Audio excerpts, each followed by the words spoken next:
네, 오늘 저는 여러분과 함께 아담과 그리스도가 가져온 결과라는 제목으로 은혜를 나누고자 합니다. 가끔 보면 하나님은 너무하시다 라고 말하는 사람들이 있습니다.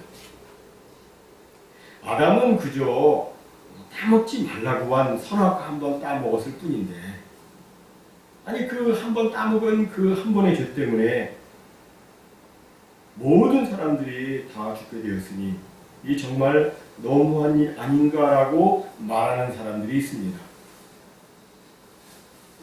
그러나 여러분, 죄라고 하는 것은 시시하게 보여도 절대 시시한 것이 아닙니다. 죄는 반드시 사망과 직결되어 있습니다. 큰 죄나 작은 죄나 죄는 그 자체로서 사망과 직결됩니다. 예를 들어 여기에 100만 볼트가 흐르는 전기선이 있다고 하십시다. 그럼 이 전기선을 세게 오래 만지든지 아니면 살짝 잠깐 만지든지 그 사람은 죽습니다.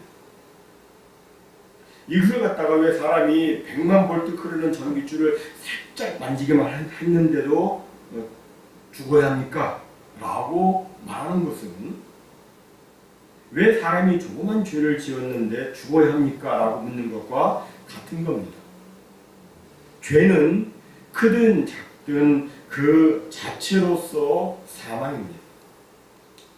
그런데 궁금한 것은 아담 한 사람이 죄를 지었는데 어떻게 해서 그 죄가 우리 모든 인류에게 들어오게 되었는가 하는 것입니다. 성경은 이에 대해서 두 가지로 설명하죠. 하나는 대표성의 원리입니다.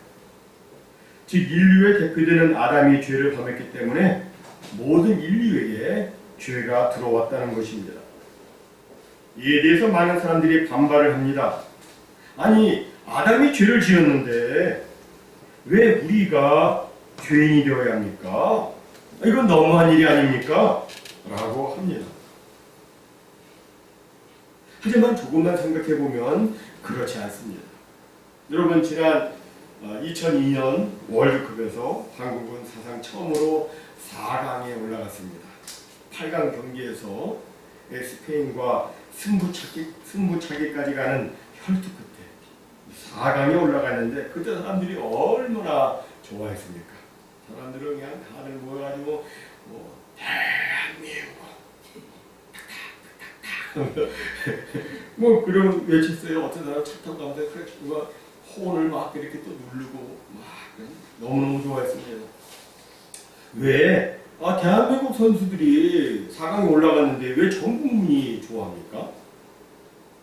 이것이 바로 대표성의 원리입니다.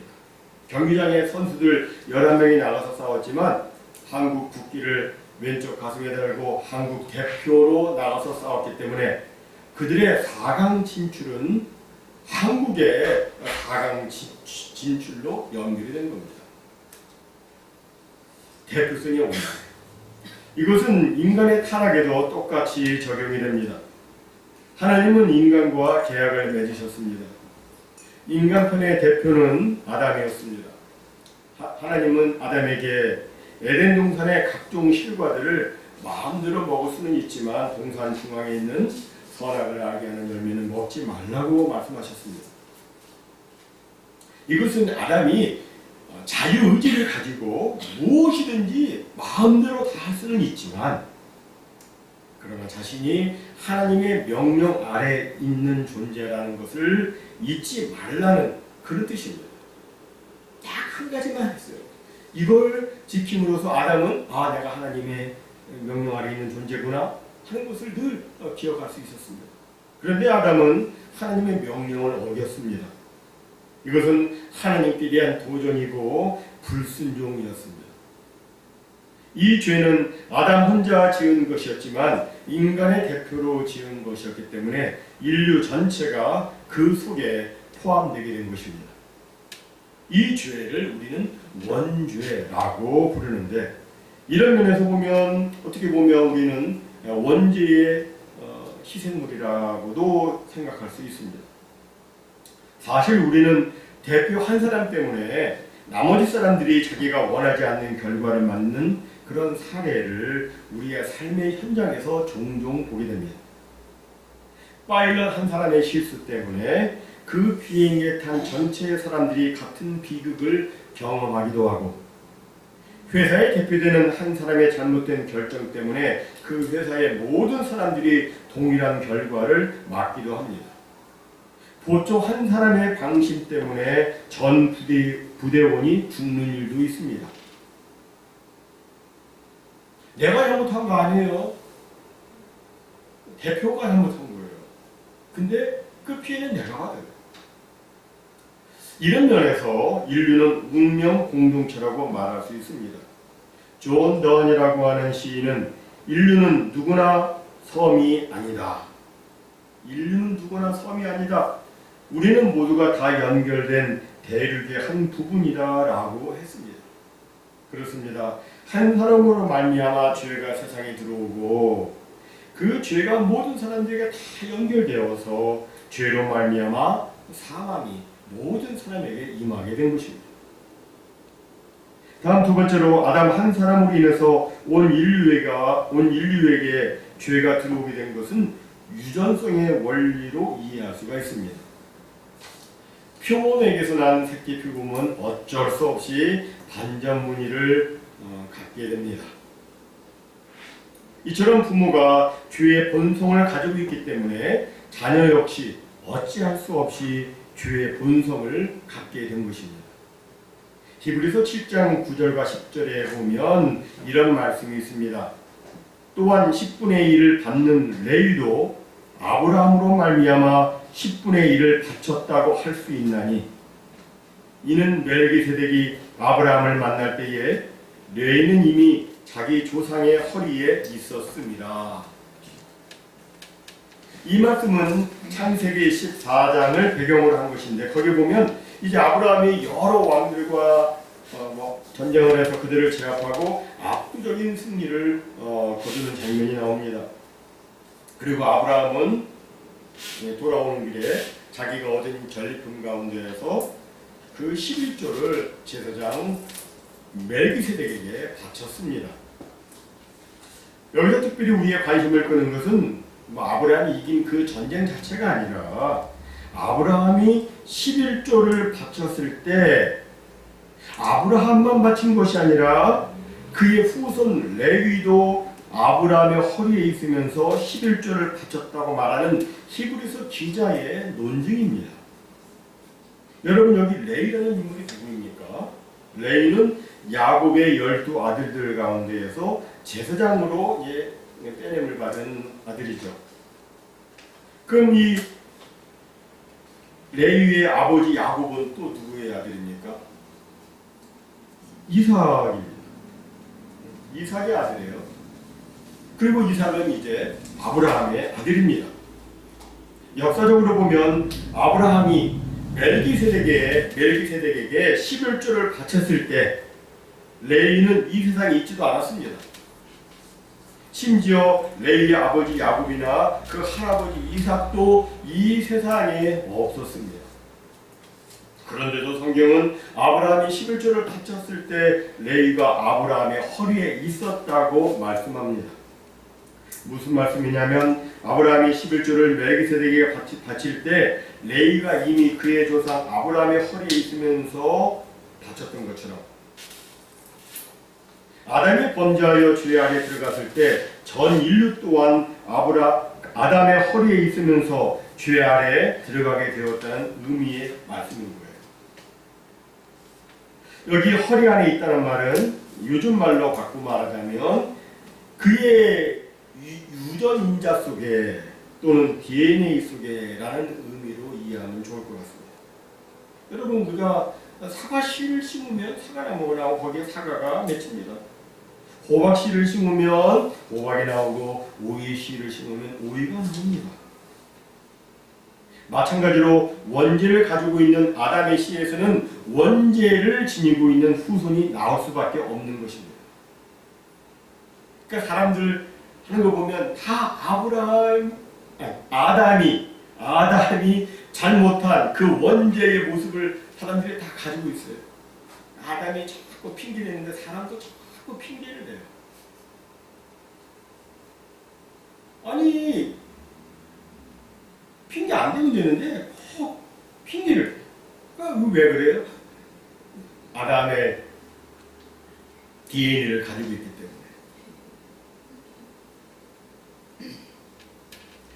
아담에게서 태어난 모든 사람들은 전부 다 그 원죄를 가지고 있어요.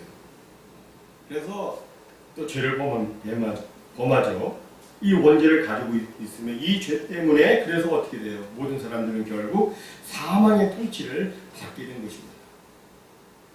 그러니까 옛사람 아담으로 말미암아 아기 태아로부터 시작해가지고 노년에 이르기까지 모든 사람들은 다 어쩔 수 없이 사망에 굴복하게 된 것입니다. 모든 사람들이 다 그 원죄 때문에 죽는 거예요. 이 옛사람 아담의 파워가 여러분 얼마나 센 줄 아십니까? 아담의 파워가 정말 세요. 그래서 이것을 이길 수 있는 사람은 아무도 없어요. 종교개혁 당시 3대 종교개혁자 중에 한 사람이었던 멜랑톤은 젊은 날에 회심하고 난 다음에 이런 고백을 했습니다. 자기가 아마 죄를 이겨보려고 노력을 많이 했던 것 같아요. 그런데 안 되니까 이런 고백을 했어요. 늙은 아담을 나 젊은 멜랑톤이 다루기에는 너무 세다. 즉 그는 옛 아담 안에서 어찌할 수 없는 자기 자신의 모습을 본 것입니다. 이 세상 어느 누구도 옛 아담을 벗어날 수가 없습니다. 대표성의 원리에서도 그렇고 유전성의 그 아담의 허리에서 나왔다는 그 유전성의 원리에서도 그렇습니다. 그렇다면 인간의 본성 속에 깊이 파고 들어있는 옛 아담을 극복할 수 있는 방법은 무엇입니까? 누구도 다 못 이기잖아요. 그 아담의 그 옛 본성. 그것을 극복하는 사람이 없잖아요. 어떻게 우리는 그것을 이길 수 있을까요? 그것은 바로 예수님 안에 있는 것입니다. 오늘 본문 15절은 이렇게 말씀합니다. 곧 한 사람의 범죄를 인하여 많은 사람이 죽었은즉 더욱 하나님의 은혜와 또한 한 사람 예수 그리스도의 은혜로 말미암은 선물은 많은 사람에게 넘쳤느니라. 여기 보면 하나님의 은혜와 예수 그리스도의 은혜로 말미암은 선물이 많은 사람에게 넘쳤다라고 말씀하고 있어요. 여러분 이 선물이 도대체 어떤 선물입니까? 그 선물은 바로 의롭다함을 의미합니다. 의롭게 하시는 하나님의 그 은혜. 그것이 그 선물이에요. 여러분 죄인이 하나님 앞에 서기 위해서는 무엇이 필요하겠습니까? 세상의 지식, 재물, 권세 다 아니죠. 하나님 앞에 서기 위해서는 다 하나밖에 없어요. 의롭다면 어때요? 의인이 되거든요. 그렇지 않으면 절대로 하나님 앞에 설 수가 없습니다. 그러니까 예수님은 죄인된 우리들을 의롭게 하기 위해서 모든 고난과 수치를 당하시고 십자가에서 죽으신 것입니다. 예수님으로 인하여 우리는 의롭다함을 얻게 되었습니다. 오늘 본문 18절은 이렇게 말씀합니다. 그런즉 한 범죄로 많은 사람이 정죄에 이른 것 같이 한 의로운 행위로 말미암아 많은 사람이 의롭다 하심을 받아 생명에 이르렀느니라. 여기 한 의로운 행동이란 예수님께서 인류를 구원하기 위해서 행하신 모든 사역과 행동들을 총칭하는데 그 최고의 절정은 예수님의 십자가 사건입니다. 예수님은 십자가에서의 죽으심으로 우리를 구원하셨으며 부활하심으로 우리에게 영원한 생명을 주셨습니다. 그러므로 예수 안에 있는 것이 중요한 거예요. 우리는 비록 우리의 옛사람은 아담 안에 있지만 새 생명을 가진 우리의 새 사람은 예수 안에 있는 겁니다. 예수 안에 있을 때 우리는 죄도 이기고 사망도 이깁니다. 성경이 밝게 말씀하고 있는 것처럼 죄의 결과는 사망입니다. 죄인에게 있어서 사망은 피할 수 없는 것이고 이건 분명한 거예요. 그러나 이러한 사망조차도 사망을 이기고 부활하신 주님 앞에서는 아무 힘도 발휘하지 못합니다. 우리는 이전에 옛사람 아담 안에서 사망 가운데 처해 있었습니다. 하지만 이제는 그리스도 예수 안에서 주님의 그 생명 가운데 있게 되었습니다. 하나님의 생명 안에서 우리는 그 생명의 풍성함을 누리며 살게 된 것입니다. 그렇다면 예수님은 우리에게 이 생명을 주시기 위해서 무엇을 하셨습니까? 이에 대해서 본문 19절은 이렇게 말씀합니다. 한 사람이 순종하지 아니함으로 많은 사람이 죄 있는 것 같이. 여기 이 사람은 누구 말이에요? 아담을 말하죠. 한 사람이 순종하지 아니함으로 많은 사람이 죄인 된 것 같이 한 사람의 순종하심으로 많은 사람이 의인이 되리라. 여기 한 사람은 누구예요? 예수 그리스도시죠. 예수님께서는 이 말씀처럼 순종을 하셨어요. 아담은 불순종했습니다. 하지만 예수님은 순종하셨습니다. 아담은 하나님과 같이 되려고 불복종을 했습니다. 하지만 예수님은 근본 하나님의 본체시나 하나님과 동등됨을 취할 것으로 여기지 아니하시고 오히려 자기를 비워 종의 형체를 가지사 사람들과 같이 되셨고 사람의 모양으로 나타나사 자기를 낮추시고 죽기까지 복종하셨다고 성경은 말씀합니다. 그럼 주님은 왜 그렇게 순종하셨습니까? 그것은 바로 아버지의 뜻을 이루기 위해서였습니다. 요한복음 6장 38절과 39절을 말씀합니다. 내가 하늘에서 내려온 것은 내 뜻을 행하려 함이 아니요 나를 보내신 이의 뜻을 행하려 함이니라. 나를 보내신 이의 뜻은 내게 주신 자 중에 내가 하나도 잃어버리지 아니하고 마지막 날에 다시 살리는 이것이니라. 즉 하나님 아버지의 뜻은 우리 죄인을 구원해서 그들에게 영생을 주시는 것이었는데 이를 위해서 예수님은 이 땅에 오셔서 모든 사역을 감당하시다가 끝내는 저와 여러분의 죄값을 대신 치르기 위해서 십자가 형틀에서 죽으신 것입니다. 예수님의 이 한 의로운 행동으로 말미암아 우리는 살게 되었습니다.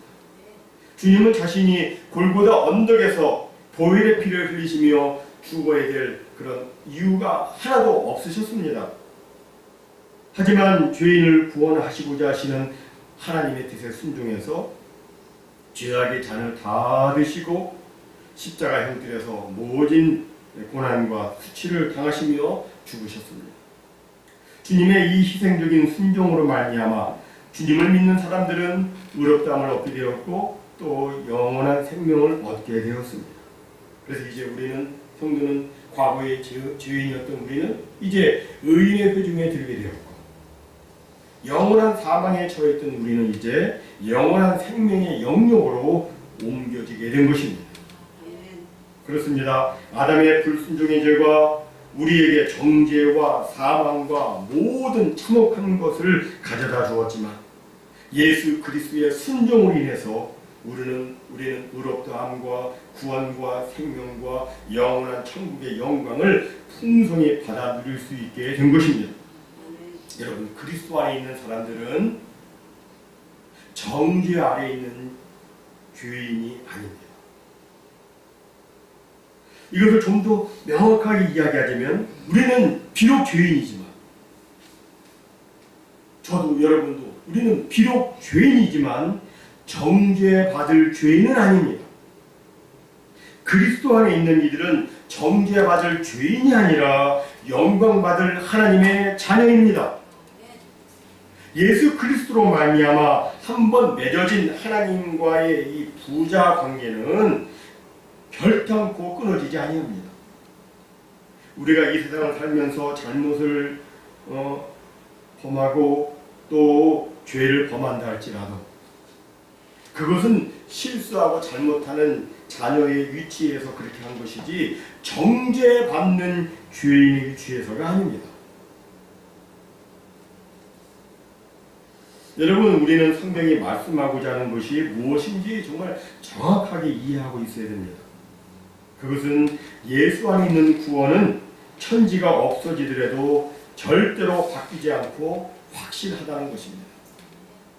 가끔 보면 말씀을 들을 때는 고개를 끄덕이며 나는 구원받았어 이렇게 말하다가도 세상에 살다 보면 뭐 이런저런 잘못하고 실수하고 또 죄를 짓게 되는데 그 죄를 짓게 되면 내가 정말 구원을 받았는가 의심하고 방황하며 걱정하는 분들 있는데, 여러분 우리의 구원은 그렇게 왔다 갔다 하는 것이 아닙니다. 예수 그리스도 안에 있다면 우리의 구원은 영원합니다. 확실합니다. 한번 예수 그리스도 안에 들어오게 되면 그 관계는 절대 변하지 않고 절대 끊어지지 않고 그 효력은 영원합니다. 이제 말씀을 정리합니다. 사랑하는 성도 여러분, 오늘 말씀처럼 아담은 우리에게 정죄를 가져왔지만 예수님은 우리에게 의롭다 하심을 가져왔습니다. 아담은 죽음을 가져왔지만 예수님은 생명을 가져왔습니다. 그리고 아담은 사망이 우리에 대해서 왕노릇하게 했지만 예수님은 우리가 생명 안에서 왕노릇하게 하셨습니다. 그렇게 성경이 쓰여 있어요. 이렇게 아담과 예수님이 가져온 결과는 완전히 다른 것입니다. 이것을 우리가 확실히 알고 우리가 날마다 그리스도 안에 거하게 된다면 우리는 구원의 확신 속에서 죽음 앞에서도 겁내지 아니하고 담대하게 이 세상을 향해서 승리하며 신앙생활을 해나갈 수가 있는 것입니다. 예수님 떠나면 죽음 앞에 겁내요. 예수 안에 있으면 겁이 안 나요. 우리는 늘 그리스도 안에 거해야 돼요. 그리고 나로 하여금 예수님을 믿게 해주신 하나님의 그 은혜에 감사하시고 그런 놀라운 은혜를 하나님께서 베풀어 주셨으니 그 사랑을 베풀어 주셨으니 우리는 마음을 다하고 목숨을 다하고 뜻을 다하고 힘을 다해서 하나님을 사랑하고 또 하나님께서 기뻐 원하시는 일들을 위해서 때를 얻든지 못 얻든지 행하고 또 이웃사랑을 내 몸과 같이 이웃을 내 몸과 같이 사랑하는 그런 삶을 우리가 또한 살아야 되는 것이죠. 모쪼록 오늘 말씀이 우리에게 못이 막 벽에 단단히 박히는 것처럼 우리의 심령에도 그렇게 단단히 박히기를 소원합니다.